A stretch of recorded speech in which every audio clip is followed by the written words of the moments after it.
Hello vlog, good morning. It's been a while, I know. And I'm sorry for that, you know, life got in the way, work especially got in the way, and Mike and I lost our kasambahay because she decided to go off and take care of her family. So that explains the absence of content. But it is my brother's UST Med graduation today.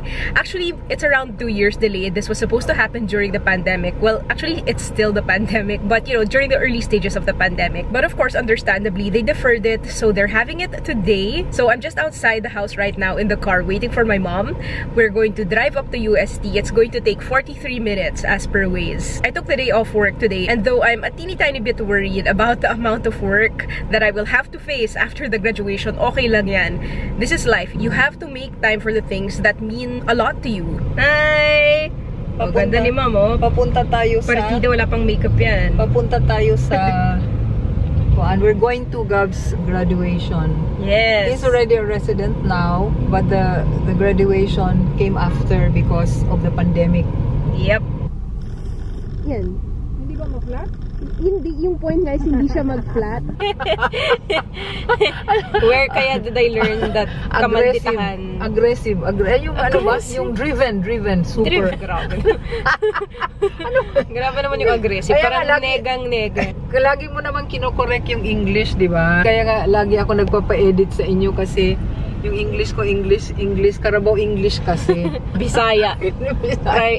Pressure cooker, hindi naluto. Mom always says that about speaking Bisaya, na matigas daw yung dila nila, hindi naluto sa pressure cooker. Hindi na pressure ko, kaya matigas. Shows your biwa. When did you have that made? Siguro mga 19... So nice, huh? So unique.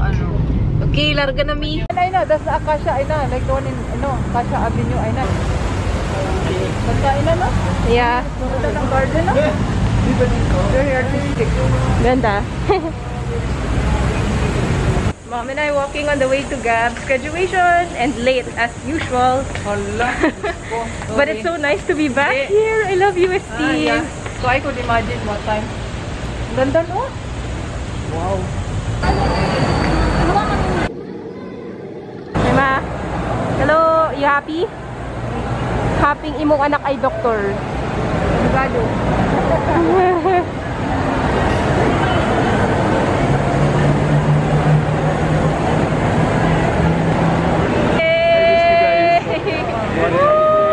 Class of 2020. Medyo 2022 na. Yeah, 2 years late. Yeah. Can you show us your hat? Can you wear your hat? I don't know how to wear it properly. I'm sure na magkawag dito. Teach you out here. Gagayahin ko na ng ibang tao. I think...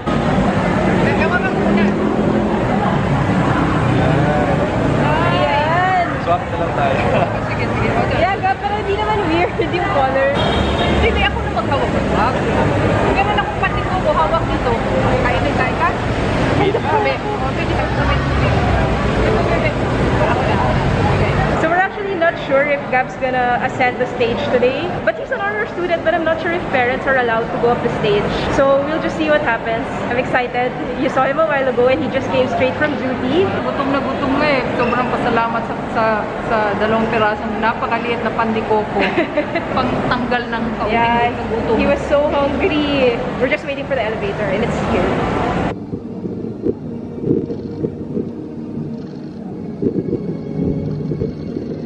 Tapos yan naman from the left side. 1, 2, 3, pang 5th siya. Kaya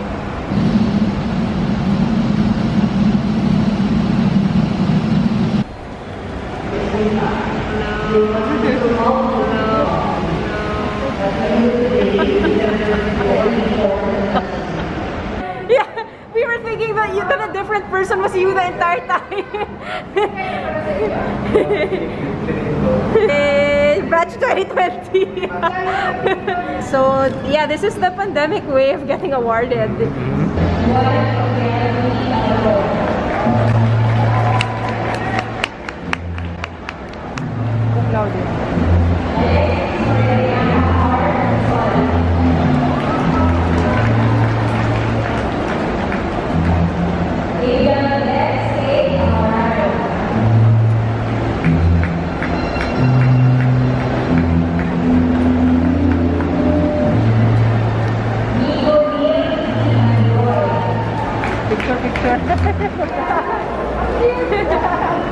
Sabi niya, ang cute! Ang cute! Ang cute! Sawa ka na ba sa graduation? Oo, yun na. Di ba? Parang medyo luma na siya. Yun na, di ko naman nasigaw. Yo!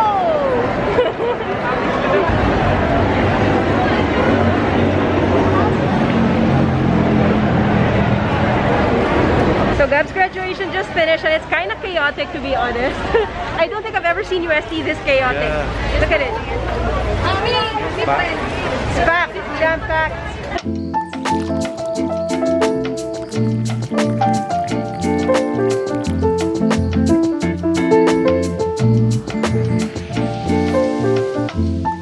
Kasi Arc de Triomphe yan sa Europe. Symbolic. It's like the Arc de Triomphe. Yeah. Symbolic of the start and end of a journey. Yeah. Sobrang nice, oh. Yeah. Oh my God. Sobrang nice. That's the Calachuchi tree, oh. Yeah. Sobrang nice. Nasa murag, saan di ba? Anong favorite plant mo dito, ah? Ano siya, bamboo. Okay. I like the shape. How they shape the bamboo. Nice, yeah. Mom being the plantita, wherever we go, Mom always notices the plants. This one also. She either tells us to take a picture of them or she wants to take a sample. She wants to take a leaf or a video. Yeah, she's a plant person. I'm looking at the plants around. So nice.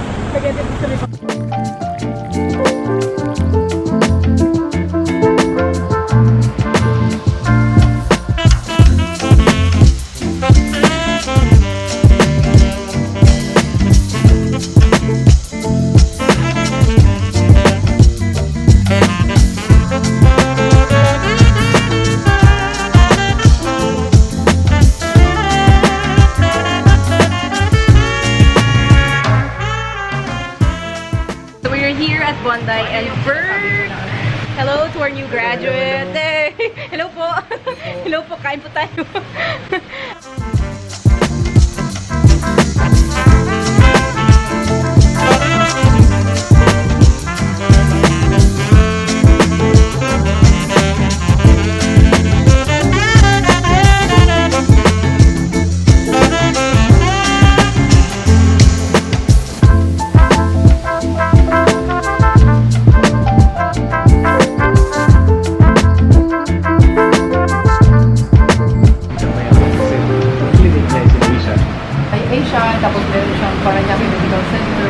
That is like the most genuine smile I've seen today. No. And it's downhill now. Still working. Sipag. Sipag. Hindi siya nag-ano. Mike's always working. Yes, you are. Your downloading. Your email is open. No, I was re-downloading OB1. In denial. Sabi mo ba? Yes? Hindi. Mga lodi. Lodi, hindi. What's another term like that? Ganon. Kasi daming nag-react sa Instagram ko na hindi ko akala yung brother mo ganyan. Lodi. Lodi doctor, Lodi lawyer. Korean heart naman dyan. Korean heart. Korean. Ano nga, did you enjoy UST? Yeah, very much. Yeah. The program was quite long. But at least malamig doon. It was cold inside. Yeah. Because we expected that it was warm. Diba? It was in the memo that Yeah. we're supposed to bring pants Yeah. now. Kasi mainit. But in fact, it was very cold inside. Yeah. It was so cold. Colder than what we expected. I like the garden area. Yeah. So nice. Wherever we are, Mom zones in on the plants talaga. Like, that's the first thing she notices. Because ever since, she's always been a plantita. My mom kasi was also plantita. Yeah, yeah. But you're a plantita, why am I not a plantita? Eh, kasi naman sobrang career-oriented ka eh. Career-minded ka eh. Unta din sana. Unta. Hopefully. Unta mga day. Mga uday o Unta mga dong. mga day o dong. Mga unta mga day ug dong. Ding dong. Day ug dong.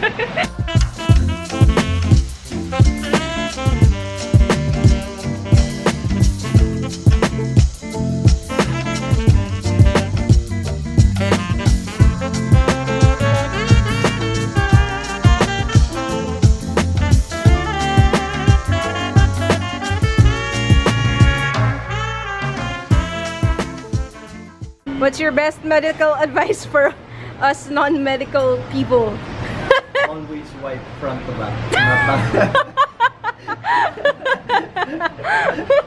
This is like 4 years of med school and 1 year of residency. Never wipe back to front. Okay, apparently you don't learn that much in med school. So don't go to med school if you're thinking about it. Sundin mo ah. Nag-iisang advice lang niya yun. Natural ako eh, na back to front. After I may graduation. Meron din. Ah, so may graduation pala ay na. Ay, meron ulit! Yeah. May graduation! Actually, sinabi nga ni Jem, bullshit na yun. Bullshit yung graduations na yun. Hindi sila pupunta eh. No. Yeah. Ah, so hindi siya pumunta. Dun lang siya sa small auditorium. Yung ano lang, yung med school, yung doctor, ay sorry, yeah. Do you still remember when Gab told you he wanted to be a doctor? When he was still in elementary school. Really? Yeah. Mama, gusto ko magtul eh. Hindi ako sa bird. When that was still small, he was really interested in science. He wanted to be an astronaut. That's what he said. Oh, astronaut! Yeah. Baka kung states to, natupad na yun. Yeah. And he was a voracious reader, right? Yes. This is Mike doing what Mike does every single time there's one slice of like any vegetable in front of him, or like one sliver Oh, there's carrots. of a vegetable. You see? You see? There. Carrots do not belong on Mike's plate. Ever. Grabing effort, ah. I should have watched you run along, but I've got rose-colored glasses on, and if I'm wrong, I'll take whatever I've done to myself. Whoa, I've got sirens going off in my head. Whoa, I've got sirens going off in my head. Not a situation I'm usually in. Hey guys, how is everybody doing? I hope you're all safe and well. I wasn't expecting to pull out my vlogging camera today, but I just had to share some super exciting news with you guys. Syempre, kailangan kong i-share sa inyo because it has something to do with my professional development. Oh, professional development? No, but really, it does. Here it is. Ta-da-da-da-da-da! Yes! I can't keep calm. I've been chosen for Chevening! Syempre, kailangan may paganito because actually this is not something that was conceptualized by Chevening awardees. This is actually something that was sent to us by the UK Embassy in the Philippines, and they encourage us to pose with this. So what is Chevening? Let me tell you about that in a second. Chevening is basically a fully funded scholarship grant of the British government. It's very prestigious and it's very competitive. In fact, the global acceptance rate is around 2 to 3% only. So that means out of all of those who apply for it, only 2 to 3% get accepted. So under the Chevening Scholarship, the British government basically pays for international students to take up their master's degrees in different UK universities. Those master's degrees are usually for a period of 1 year, kasi ganon katagal yung master's degrees sa UK. And that scholarship covers everything, as in tuition, monthly stipend, arrival allowance, departure allowance, living costs, basically everything that you need to study for 1 year in the UK. Sobrang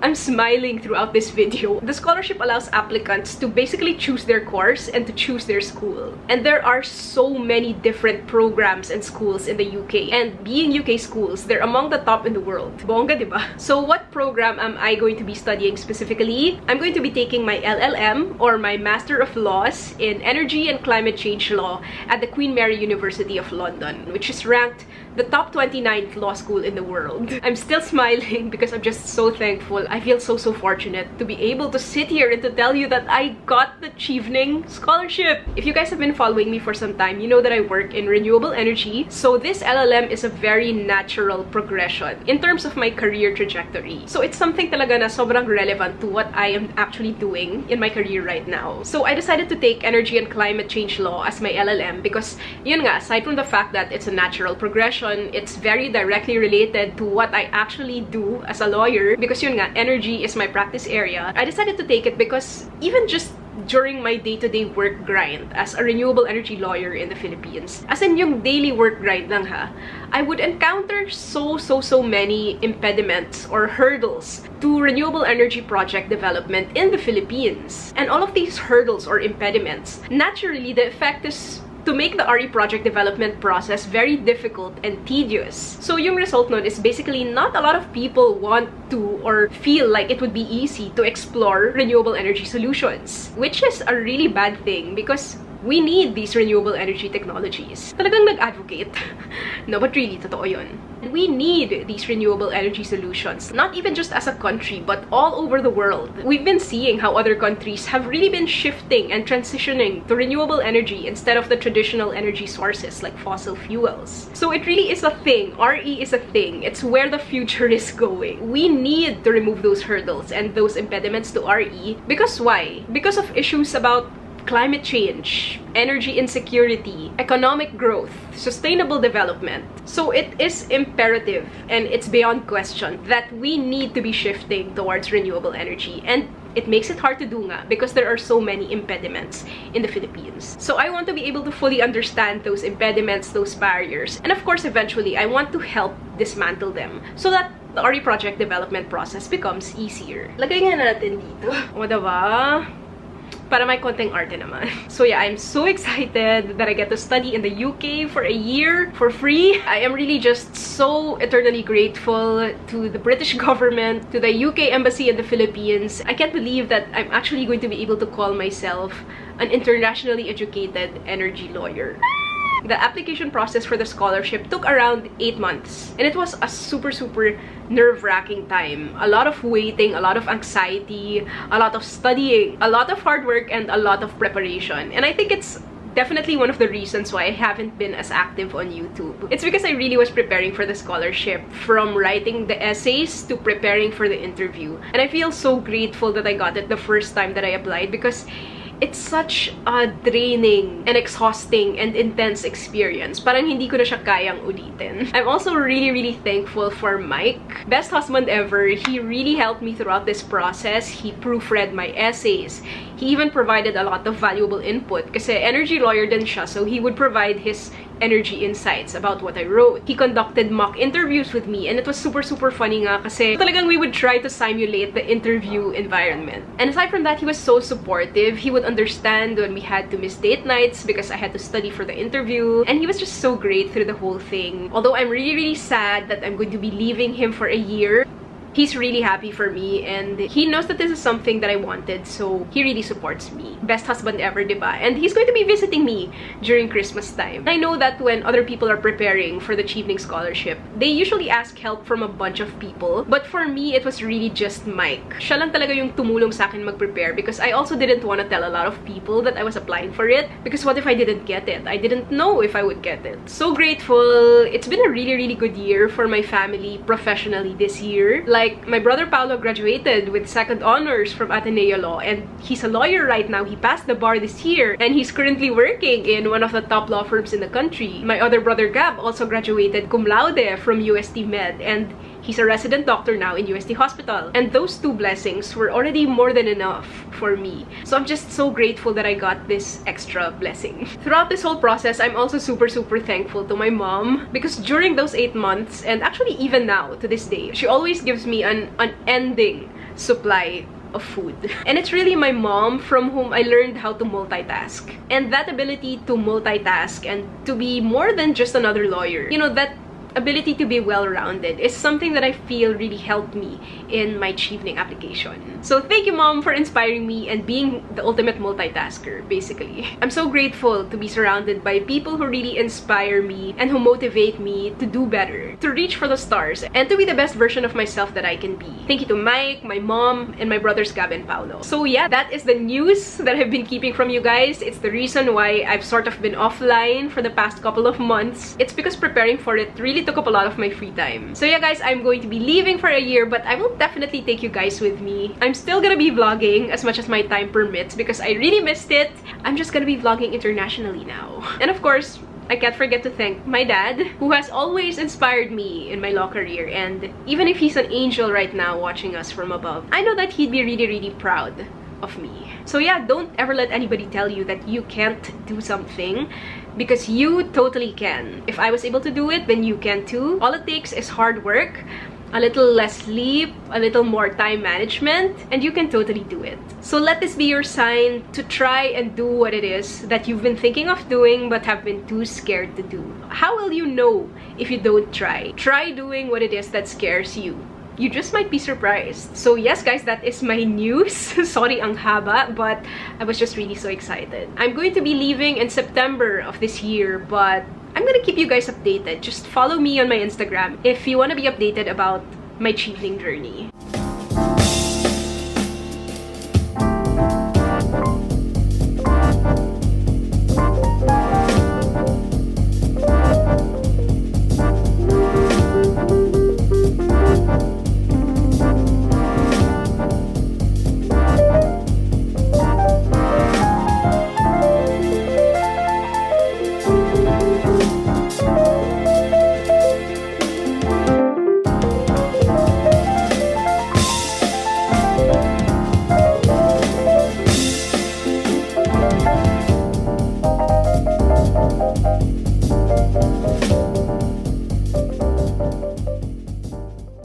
Good morning. So it's going to be another busy day today. What is new? Wait lang, sorry, maingay si Arnold in the background. He's probably barking at a cat. Can you hear him? So yeah, I have a bunch of meetings lined up today, and I hate it when that happens because that means it takes away from the time that I'm supposed to be using to do my normal load of work for the day. Nakakainis, but what can you do? Dapat talaga if a meeting can be just an email instead, then just make it an email. So my technique for shortening those meetings that I find unnecessary sometimes is really to get down to business right away. Hindi na talaga ako nagsa-small talk so that the meeting agenda can be tackled and so that everyone can get off early, diba? That's the game plan for later.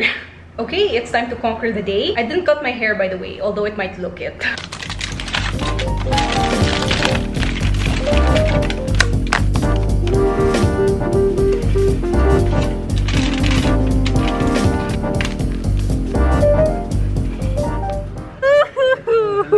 Hello, Attorney Amador!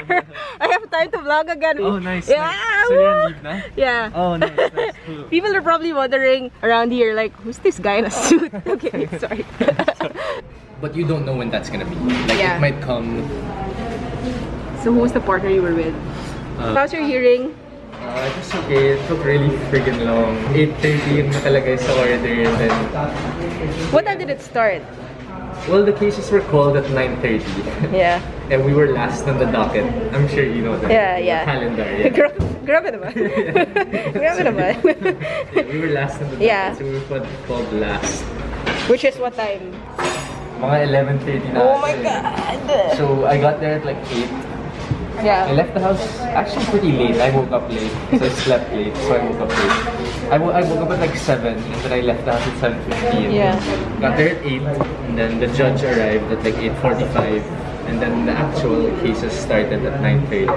Yeah. And then ours was called at like 11:30. I was with the partner because it's an important case. So sino yan? Partner ng Corporate and Special Projects Department or litigation? It's a litigation. Kasi you guys are mixed, di ba? No, technically no department. Yeah, there are no departments. So where POW works, yes, one of the best law firms in the country. It's not departmentalized. Allegedly, yeah, based on Legal 500, whatever else awards. Hindi sila departmentalized. So POW basically does everything from corporate to litigation to whatever else legal practice area there is. So you've handled corporate accounts na din. Mostly just like the ministerial work and Like corporate housekeeping. yeah, corporate housekeeping. That's so boring. Yeah, I hate that. Hate it. Compliance monitoring division sa SEC. Mga regulatory.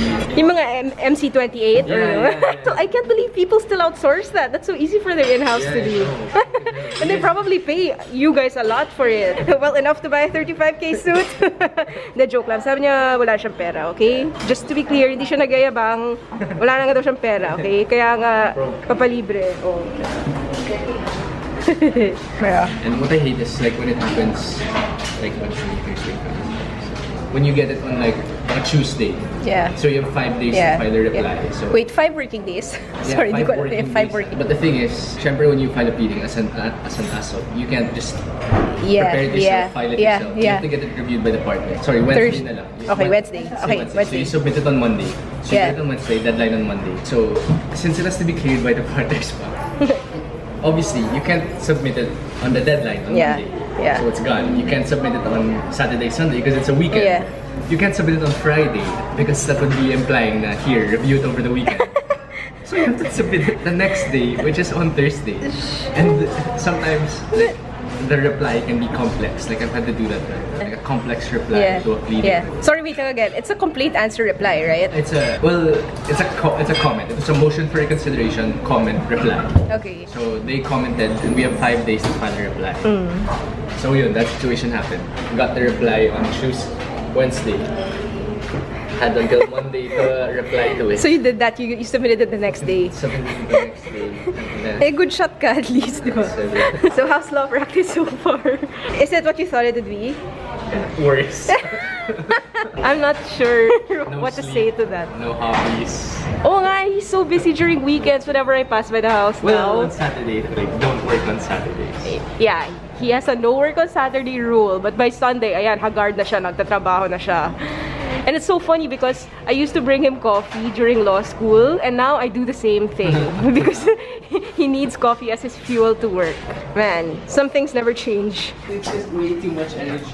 Yeah, that's Penny. That lasts all the way up until the nighttime. Oh, really? Yeah, like she's crazy. Such a sweet boy. Hey, Pancho, he's a lawyer now. He didn't used to be a lawyer. He just used to be a law student. A pleb. Here, give it to them. Oh, can they eat this? Those are dog treats. They love those. They don't eat it in one bite, do they? No. One for each. Oh, it's like a chew toy thing. No, it's food. Oh, what the frick? Sit. Sit. You're done. Sit. Okay, yeah, close it up, whatever.